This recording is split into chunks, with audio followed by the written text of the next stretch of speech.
іздейтіндер бар ма? Әкімшілікте шаруам жоқ болса, халыққа қажетім жоқ болса, Сенсациялық жағдай орын алды. соттау керек болды, соттады. Тордың ар жағындағы өмір. Ол жақтағы өмір, бұл жақтағы өмірден гөрі дұрыстау. Қазір не жазып жатырсыз? Әдебиетке келгенде батасын берген адам Кемел Тоқаев. Кітапхананың ішінде өзімнің кітабымды іздеймін. Алба, жалба, сырты быт-шыт болып жатады.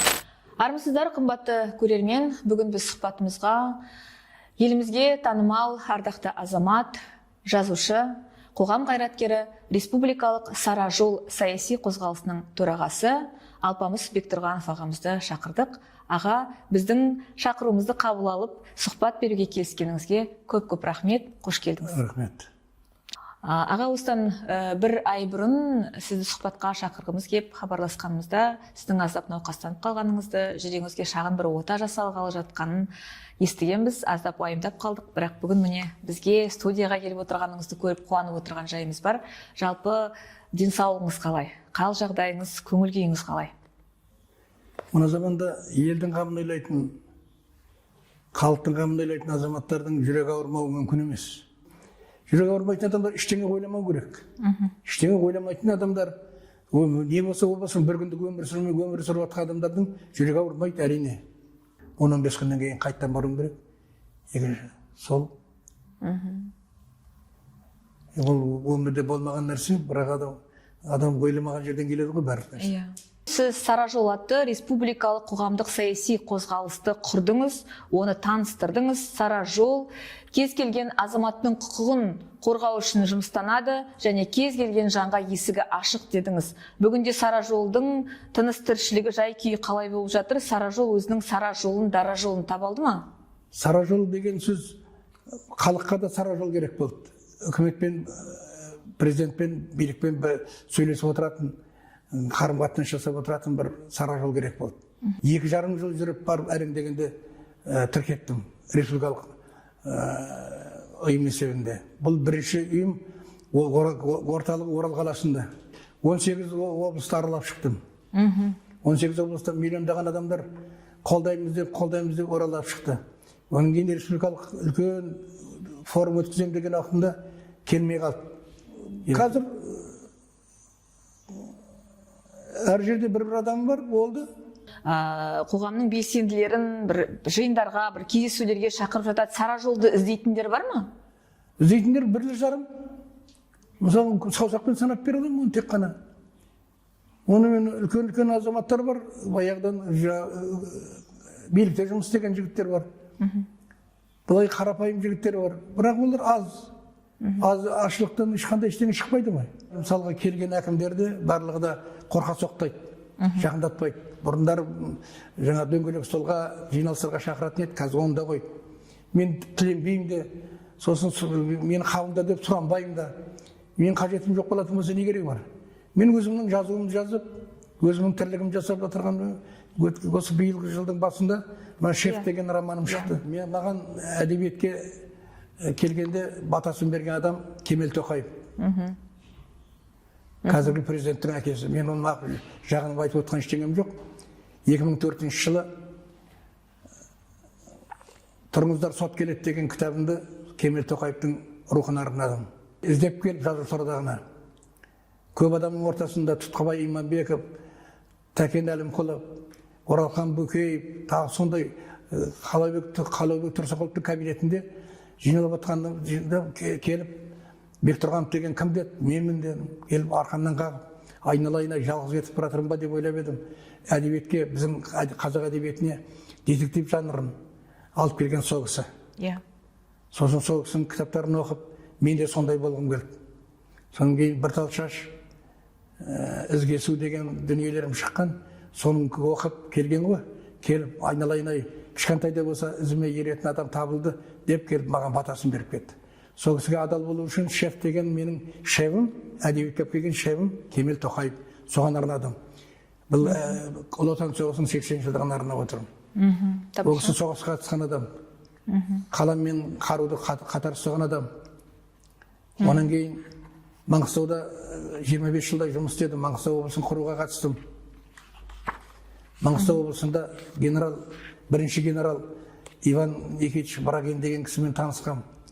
сонымен танысып отырып, сосын Уголовный розыскының бастығы Нәрекес Қанаев деген кісімен танысқам.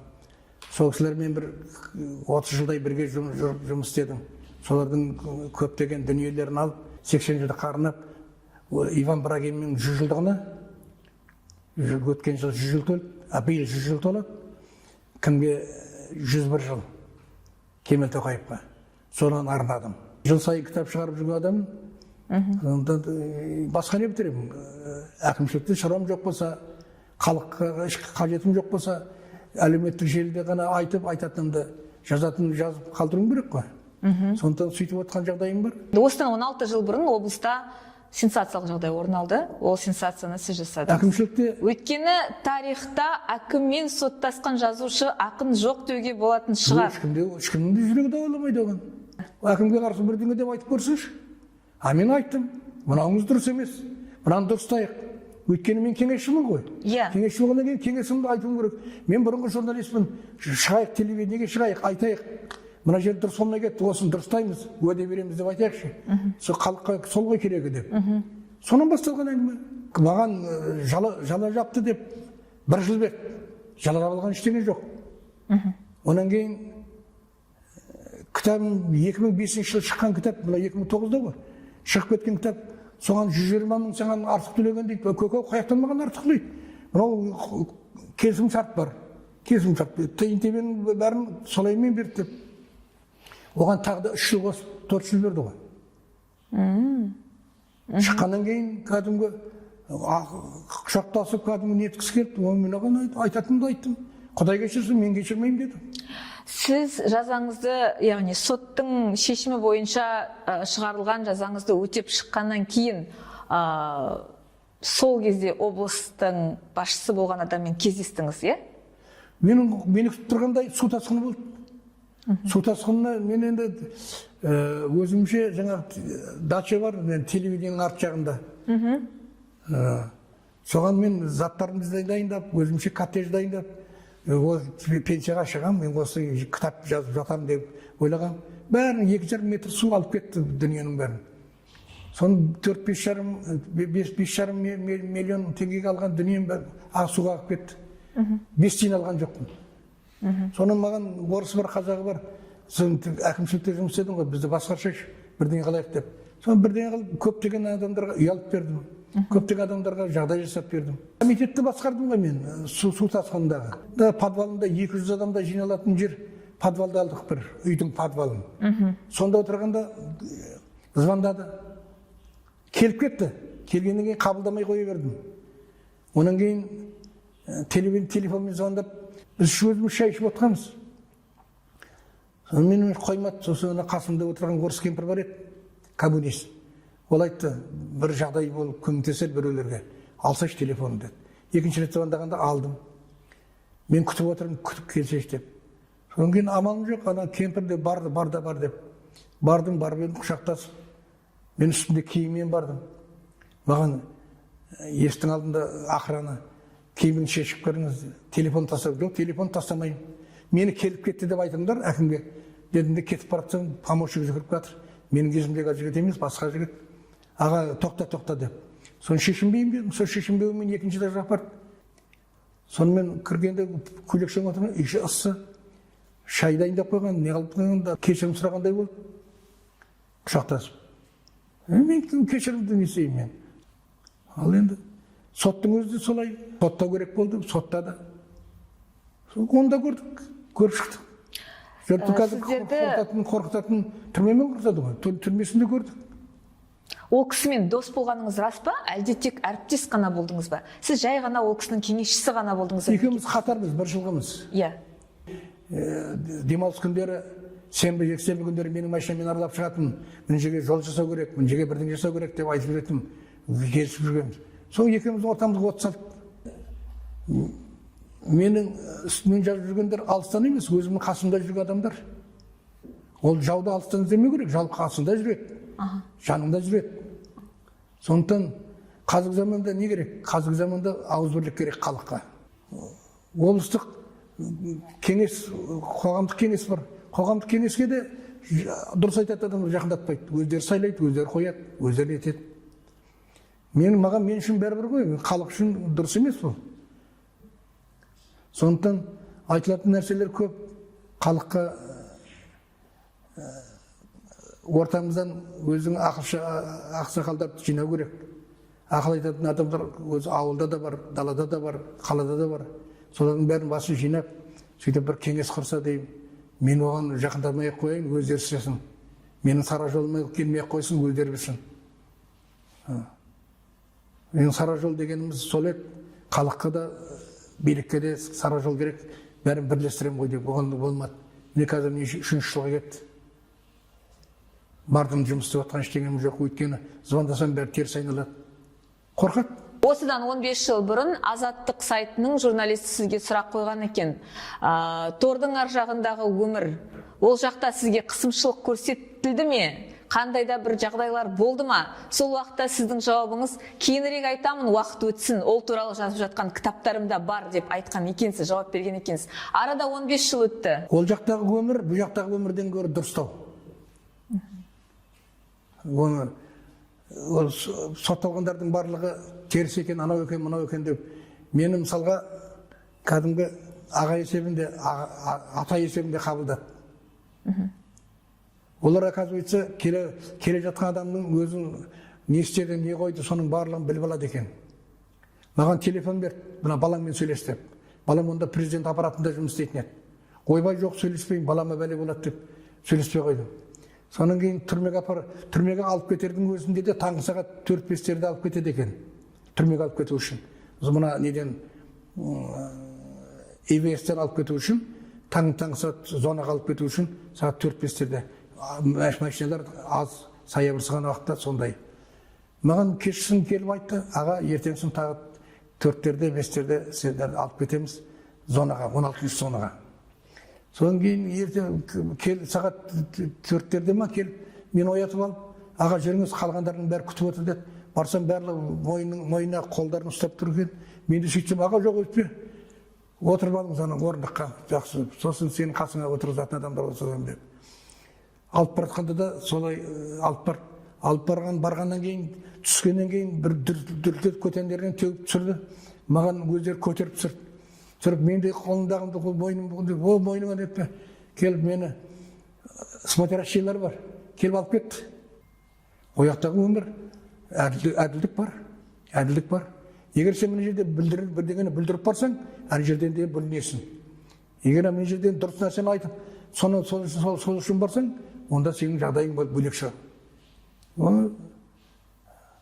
Ол жақтың өмірін енді ешкімге бермесін, әрине. Ол жақтың өмірі, сен адам емессің, төбеңе кіріп түсіп кетуі мүмкін, басқа болып кетуі мүмкін. Өйткені сен адам емессің, дізіңде жоқсың. Документің жоқ болғаннан кейін солай болады. Шығар кезде қызық болды. Мен енді білмеймін ғой. 3-тен 1-ін отырғаннан кейін, 1 жыл 2 ай отырғаннан кейін, мені шығаратын арыз жаз деді. Мен арыз жазбаймын деді. Неге жазам? Арыз жазсам, мен мойындаған боламын. Мені УДО-ға шығар деп айтты деп. Сонан сот болды, өздері шешіп, өздері қойып, сөйтіп УДО-ға шықтым. УДО-ға шығып, мені колония поселение деген болады екен. Күндіз жұмыс істейсің, түнде жатасың сонда. Соған барғаннан кейін де басым бәле қылды. Аға, мен жегілгенде телевидениенің барлығы сол жерде жиналып жүр. Мен жерден кетсек деймін. Мен қалай кетемін? Өздері шығарыңдар мені. Сонан 1-2 аптадан кейін мені босатып жіберді. Тәртібіне байланысты босаттық деп. Сөйтіп шықтым. Оны енді көрмеген құқайым жоқ. Жұрттың қандай, онда айтқандай нәрсе бар. Бұл жерден бірдеңені білдіріп барған адамдар, ана жерде де оңбайды. Жалпы адам қаяқта да дұрыс жүру керек екен ғой. Мен оны Алматыда шақырып, Тұңғышбай Жаманқұл екеуміз келдік. Тұңғышбайда отырып шықты ғой. Екеуміз отырдық. Жауап бердік. Ана жерде отырған адамдарға жауап бердік. Оның бәріне қызық, оның бәрін айта алмайсың ғой. Ана жақта не болып жатыр? Оның бәрін, бірақ әйтеуір өзіме жамандық болмағанын айттым. Сіздің шығармашылықпен айналысуға мүмкіндігіңіз болды, иә, ол жақта? Сіздің шығармашылықпен айналысуға ол жақта мүмкіндігіңіз болды. Шаруашылықпен айналысу.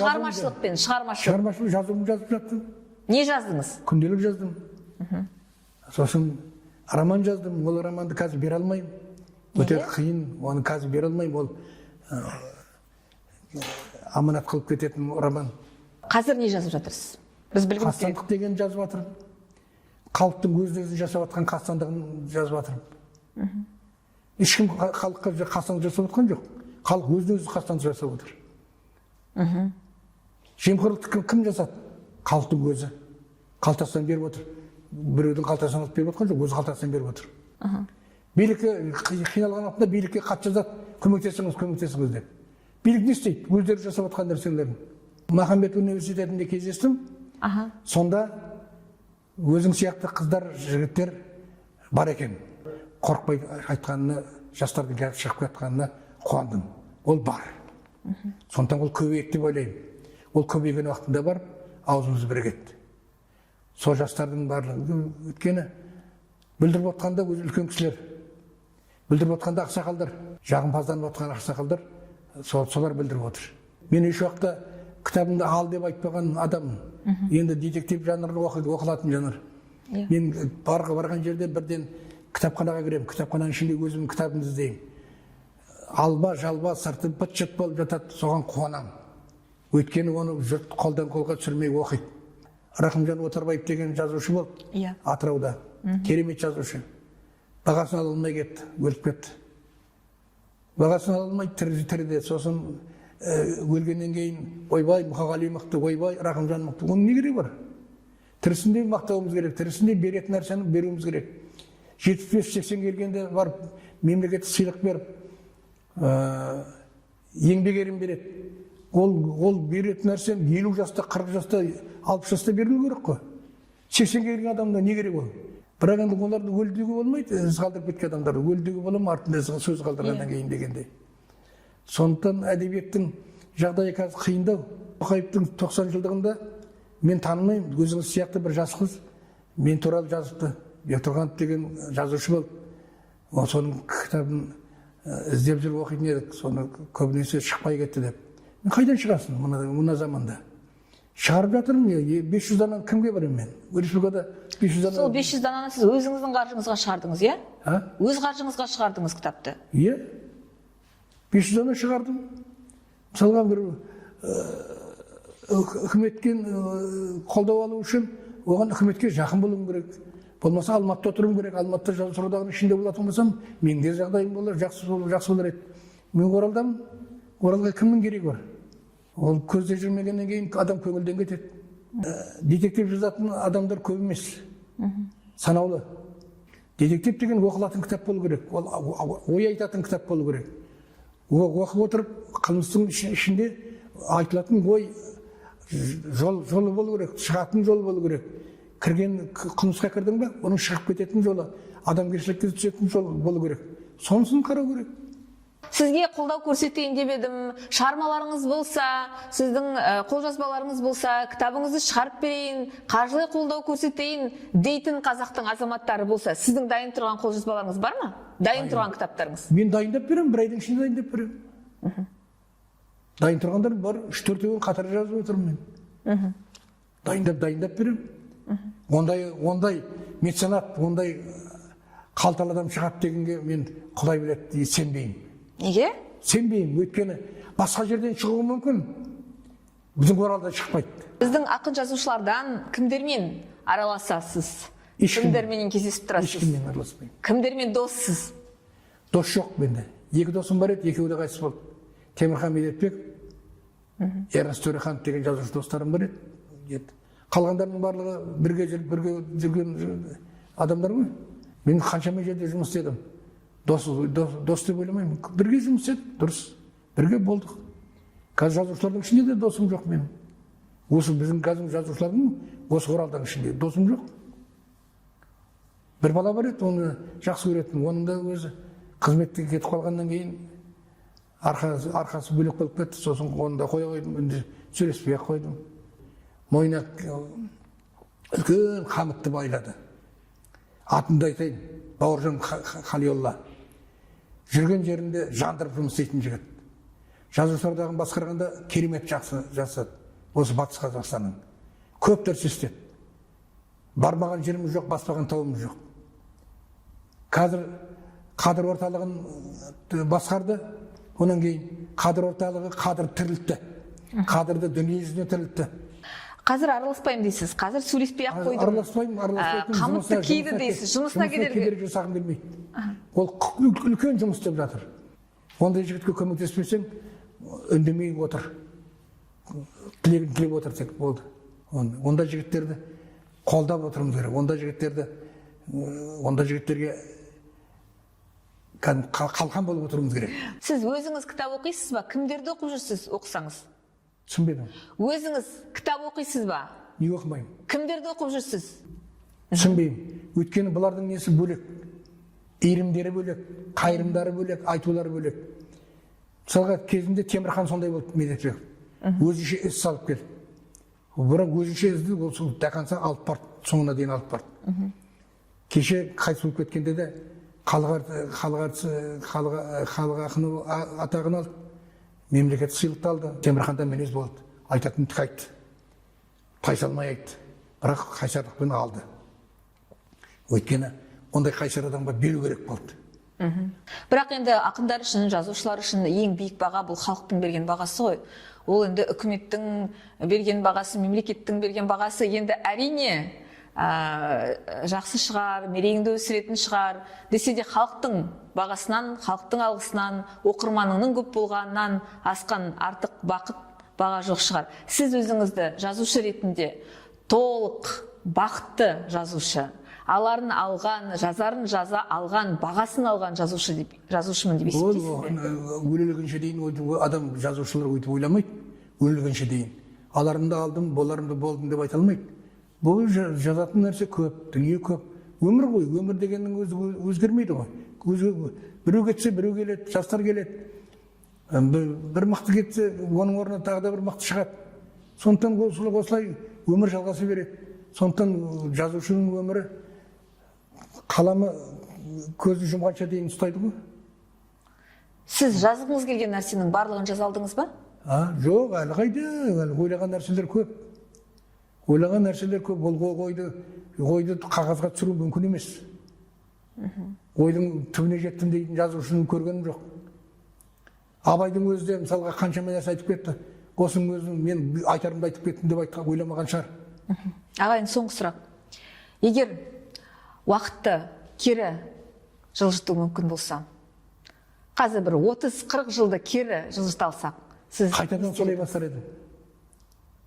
Көптеген жасай алмай кеткен нелер бар, оны дұрыстап кетер едім. Ол бірақ ол қайтып келмейтін нәрсе ғой.